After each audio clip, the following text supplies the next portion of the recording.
Hey, I'd like to welcome you to another episode of Mission Matters. My name is Adam Torres, and if you'd like to apply to be a guest on the show, just head on over to missionmatters.com and click on Be Our Guest to apply. All right, so today I have Filip Keuppens on the line, and he is Global VP of the Pickle Juice Company. Filip, welcome to the show. Thanks, Adam. It's great to be here. All right, so I'm excited to learn more about the Pickle Juice Company and really what you're doing. I mean, when I saw the website, I saw the brand, I'm like, man, there's a great story behind this, and I can't wait to bring it to my audience. But before we get into that, we'll start this episode the way that we start them all with our Mission Matters Minute. So, Filip, we at Mission Matters, we amplify stories for entrepreneurs, executives, and experts. That's our mission. Filip, what mission matters to you?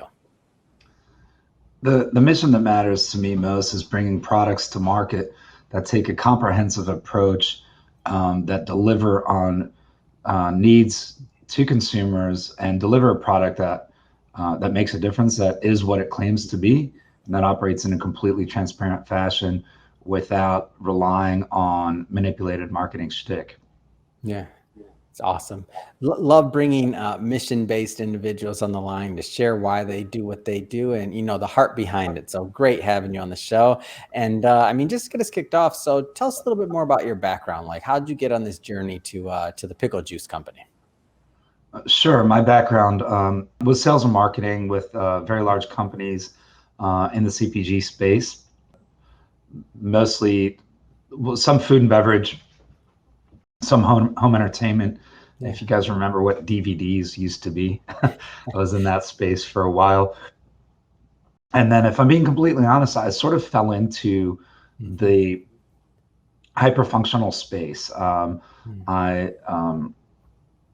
pretty involved in sports, or I used to be very active in sports and competing in rugby and freestyle skiing and stuff like that. And really took an interest in sports nutrition and functional nutrition. And as I was transitioning out of the home entertainment space, because the physical goods component of that sort of became obsolete, I sort of ended up in this space accidentally as I was consulting, and became really fascinated with it. Found that it was like super compelling and interesting and new, and really science-based, which all those things are exciting to me. And that's kind of, fast forward 6 years and here we are. Wow. I like how this happens, like these zigs and zags in life, like sometimes lead us to our mission and lead us to where we find that calling and what we're drawn to. I mean, so you were an athlete and you're working in this space, obviously as a participant, as an athlete, and then you get the opportunity to kind of pair what you like doing also with the passion. Like what draws you to this whole space in general? Because I feel like it's unique. Sure. I think you hit the nail on the head. It's being drawn to eventually something that you're passionate about, right? Rather than something that you're willing to accept. So I think that if we allow our journey to be kind of flowing and open, and we seek things other than what are traditionally defined as success, more validation and directional worth and leaving an imprint, we usually end up in the space that we're passionate about, because you naturally gravitate towards those things, right? So I think that's kind of how I ended up here. It's interesting the way it happens, but I see it time and time again as I speak to, executives from different walks of life. And we kind of, we have these discussions, do these interviews, and it's just like, man, how were you drawn to that? And it's like, man, I don't know. It just kind of like matched up and drew, like, and before I knew it, like I grew the career, I did this and this and this. We grew the company to whatever XYZ revenue was their level of success. And you just see these things happen. I just think the evolution is in the process is interesting. And so I know there's some people, let's just say, that'll be watching this. Maybe they're just graduating college, or they're a little bit younger, and they're not quite as far along in their career as you are. What kind of things would you tell them, just kind of based on that journey and finding yourself through that career? I think be patient with the process. It doesn't happen overnight, but at the same time, pursue things that you genuinely care about.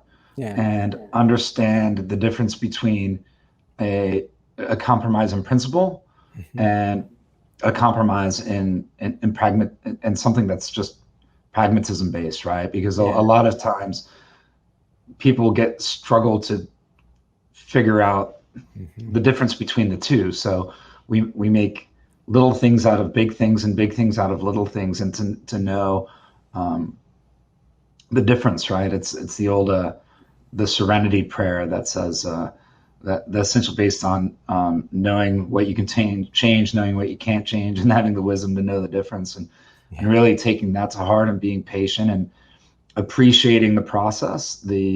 Typically the short way is not often the right way in the end. So that I think that's the advice I would give. It probably Mhm. not what most people want to hear. They're like, "How do I get there No, now?" I love it. I'm like, we get the serenity. Any day that we can get the serenity prayer worked into an interview is a good day. So I'm in. I buy into it. All So right. let's switch it up a bit. So I want to get into the pickle juice company. So for those that have not heard of it yet, I guess let's just start with tell us a little bit more about the company. Yeah, so it's got nothing to do with pickles. Yeah. Pickle juice is a trade name like Band-Aid or Xerox or Kleenex or Thermos. But in short, it's the only product on the market that's scientifically proven to stop and prevent muscle cramps. Mhm. And we do it by taking the concept of functional food and beverage Mhm. and taking it from a physiological level to a neurological level to disrupt the nerve receptors that cause muscle cramping. So this product Mhm.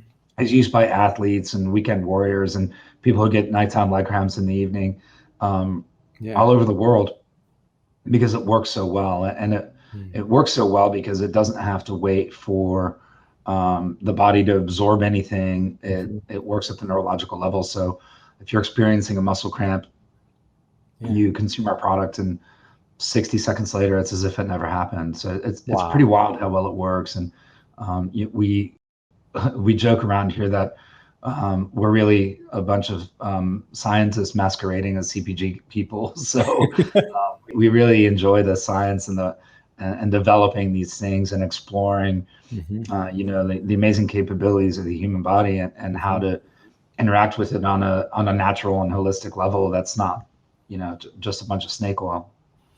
Tell me a little bit about kind of like the athletes that consume this, because there'll be some people watching that are looking at this and they're like, okay, so they read the headline, they're like, okay, stop muscle cramps. Like I get muscle cramps, and they're like, Mhm. okay, so like how does this apply to me? Like tell me about the athletes and the people that like maybe don't.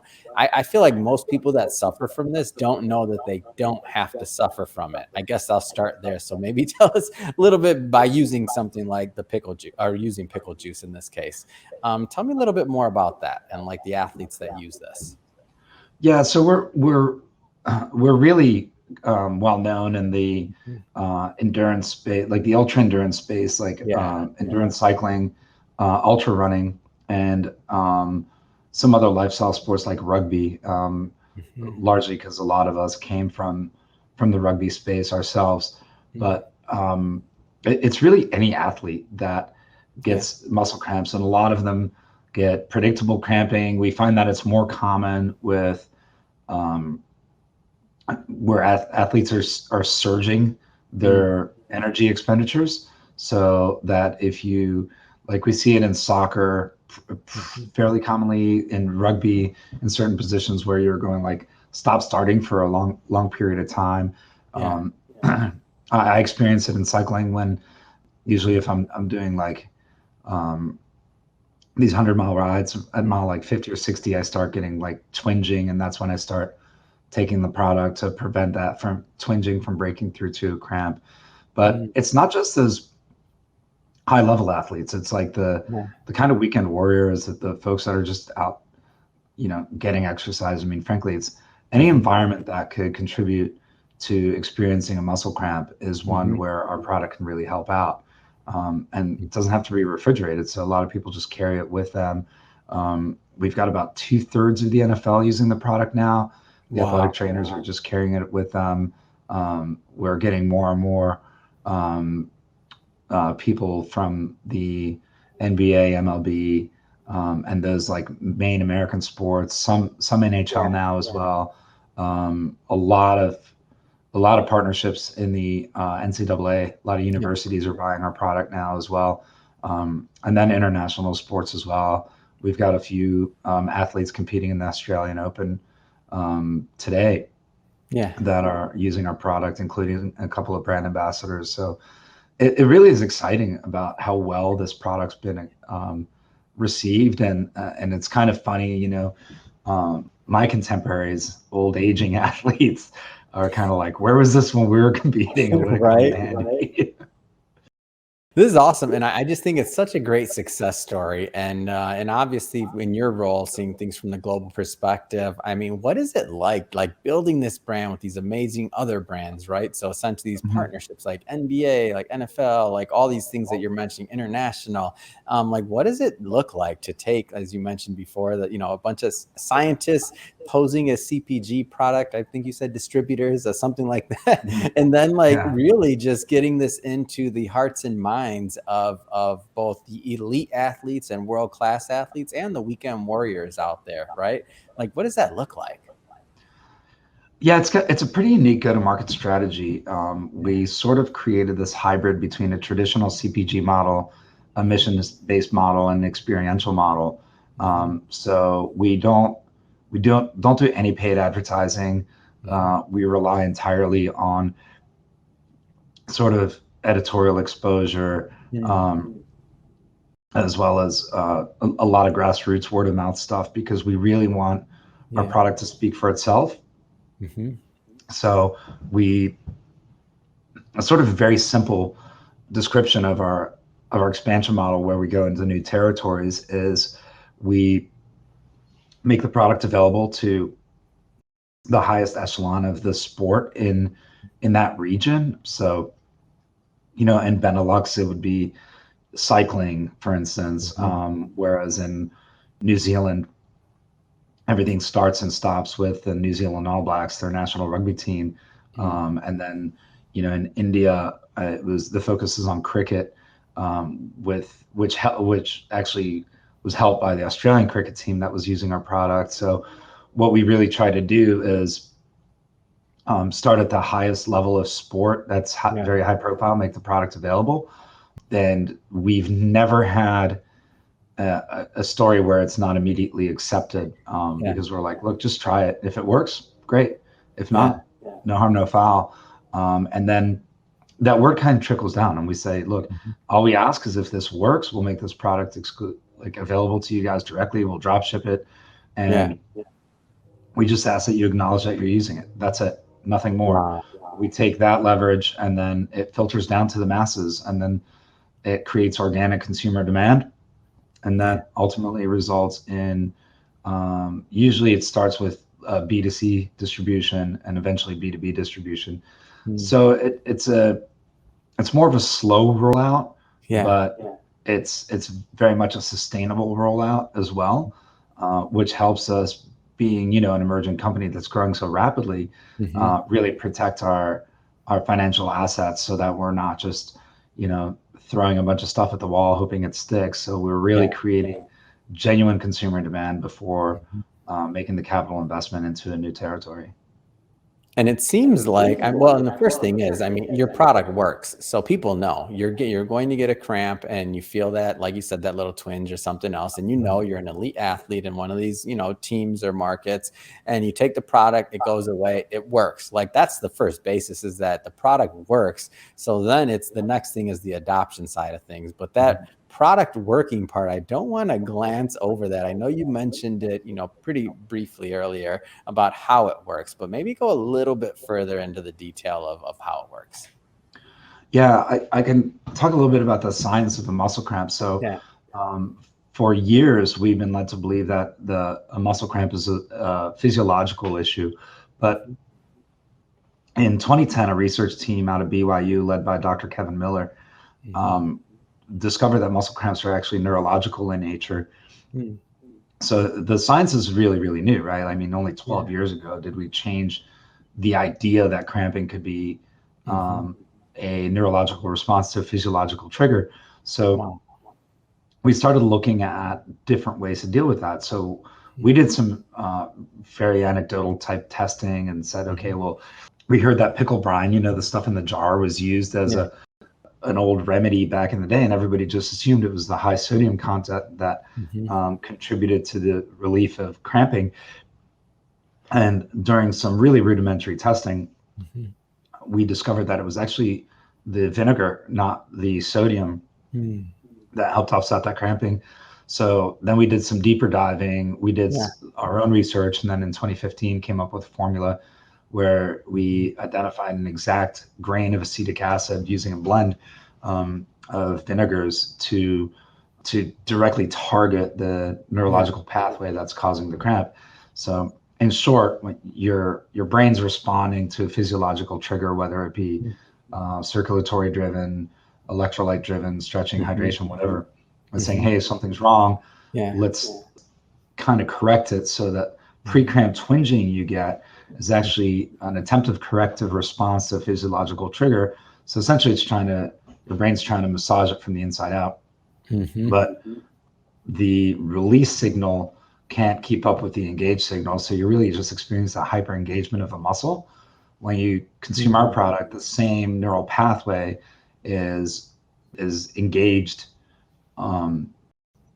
that prevents the signal from getting through. So a hyper simplified analogy I use is like a bunch of cars trying to get into the same tunnel.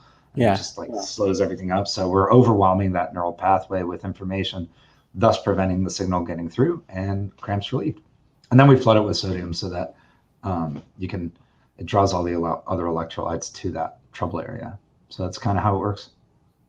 It's great. I love the science behind, and that when somebody takes it, I mean, you said this word earlier, so I'll repeat it, but you said it's not snake oil. Like, it works. There's science behind it. There's like, you just have to try it. You try it, it works. And then you're probably going to be a consumer and a repeat client there. And in the case of like the sports teams and things like that, with your go-to-market strategy, I mean, it's pretty common sense that if you become like, now in retrospect, when you designed it, I mean, it's genius to me. But when you kind of explain the go-to-market strategy to me, I'm looking at it and I'm like, man, yeah, if all these athletes like it and I'm watching them and somebody's drinking it, doesn't even mean that they're necessarily like endorsing it, quote unquote, but like, because they're using it, I'm like, man, I want to use it too. Like, if I suffer from some of the same things, and if I do it, I mean, it's just natural. And then also, when you think about like some of these communities in sports, like sharing it, like you have friends, right? So you have your buddy that, they see you taking it, they're like, what's that? You're drinking pickle juice. Like, what? Like, I don't understand. And then you tell them, well, I mean, I'm cramping up a little bit. This helps. The first thing I feel like they're saying is, well, where's mine? Like, I want to see it. I suffer too. Like, is that kind of how this thing takes off? I'm just kind of walking through what some of that journey may look like. Yeah, some of it's a little more deliberate and broader reaching than that. We partner with about 500 or so nonprofit charity events a year. Oh, wow. And each one of those charity events is a sort of activity based, like it's ultra runs, endurance bike rides. And what we'll do is we'll donate product for the aid stations. And it's a great partnership because the participants have an improved experience level. We're able to contribute to those mission-based organizations. But we're really getting the product in the hands of people when they need it, because it works so acutely, so quickly that if I can get it to you when you're cramping, I don't really have to do much more than that, because I've proven its viability right then and there. And it's obviously a lot easier to get it in the hands of people when they're cramping during exercise rather than when they're getting nighttime leg cramps. Like, I don't want to be walking into somebody's house and be like, here. So obviously the functional beverage market, huge, right? And I'm like, how do you tend to like stand out? Like, what are some of the things that you do to really like stand out and kind of compete in that overall market? I think it's just being transparent and genuine. We stand behind what we do. We're sort of like unapologetically single-minded. And I think that Yeah, I believe it was the president of Intuit who once said that companies are no longer what they tell people they are. Companies are what people tell other people that they are. Yeah. And really, we really stand behind that. And we are what we are. We're completely Mhm. transparent. We try to make every consumer experience a positive Mhm. one. Um, and I think we know what we do well, and we sort of stick to that. And we know that our go-to-market approach is, Mhm. it takes a more organic pathway Yeah. than some of the traditional ways. And it's sort of weird talking to buyers and being like, yeah, we don't pay for marketing, we don't pay for placement, but our sell-through numbers are ridiculous. We're turning an Yeah. average of like 14 to 15 units per door per week at retail Mm. without any traditional um, Wow. awareness campaigning, because we have so much repeat Mhm. business, so that um, it's sort of Yeah. taking that experiential grassroots thing and embracing it. It's all about releasing the narrative too, Mhm. right? Like being comfortable with people saying what they're going to say about you, regardless of what that is. And then our job is not to control the narrative; it's to Mhm. provide, to make sure that there's not that much bad stuff to say about us. Mhm. So that's where the focus is. So we roll deeper into Yeah. just doing the right thing rather than just trying to convince people we're doing the right thing. It's awesome, and it's a great story, it really is. And maybe if you could just comment a little bit about the growth overall and just future plans, like as this thing Mhm. keeps on continuing to pick up speed, which I have no doubt it will. Like tell me a little bit more about what the plans are for the future. Yeah, so we built our first manufacturing facility in 2015. Hmm. We've since outgrown and sold that. We opened a new manufacturing facility last year. It's awesome. I had a few hiccups because it was middle of the freeze here in Texas, so it was really difficult to get plumbers and electricians and stuff for a while. So we had a few hiccups, but Mhm. weathered that storm pretty well. So our growth last year was only like 30%, whereas Mm. for the previous 6 years or so, we were looking at about 50 to 60% growth Mhm. year over year. We're in about 12,000 points of distribution in the United States now. Yeah. We've got about another 5 to 7 lined up in the next couple of months. So we expect to be at about 30,000 points of distribution domestically Yeah. within the next year, year and a half. And we're opening up Europe. We've Mm. already opened up South Africa, which is going to be experiencing a relaunch because their currency really took a big hit when COVID hit. Right. Our Australian market's doing really, really well. Hmm. Um, though we had some products stuck on the water for a while. Everything's Yeah. manufactured here in the US. Um, so our growth has gone pretty well from Yeah. 2015, where we were in about 500 points of distribution, to the 12,000 or so we're in now, uh, and we'll be in 30. So we're kind of doubling every single year. Yeah. So that scale gets bigger and bigger and bigger. So with that, our new plant is operating at about 25 to 30% capacity.